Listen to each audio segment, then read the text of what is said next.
السلام عليكم. النهارده هنعمل مع بعض الفانوس ده. اول حاجه هنجيب مربع من الكرتون وهناخد كمان مربعين بنفس المقاس وهنلزق الثلاث مربعات في بعض. هنبدا نلزق حواف الكرتونه بالغيره والمناديل، وبعد ما نلزق الحواف ونسيبهم ينشفوا هنلزق الوجهين، ودي هتكون قاعده الفانوس.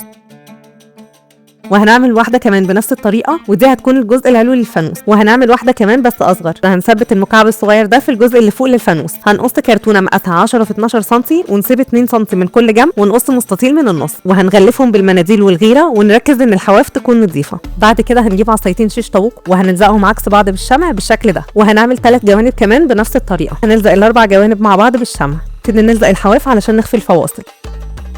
هنلزق الجوانب في القاعده، وبعد كده هنبدا نلزق الجزء العلوي للفانوس. هنرش الفانوس بسبراي اسود، ولقيت عندي غطا برطمان لونه ذهبي لزقته فوق الفانوس، وكمان لزقت غطا اسود فوق الغطا الذهبي. هنجيب صلصال باي لون وهنعمل بيه كور متساويه. هنرش الكور بسبراي ذهبي، هنبدا نرصها في الجزء ده من الفانوس على جميع الجوانب.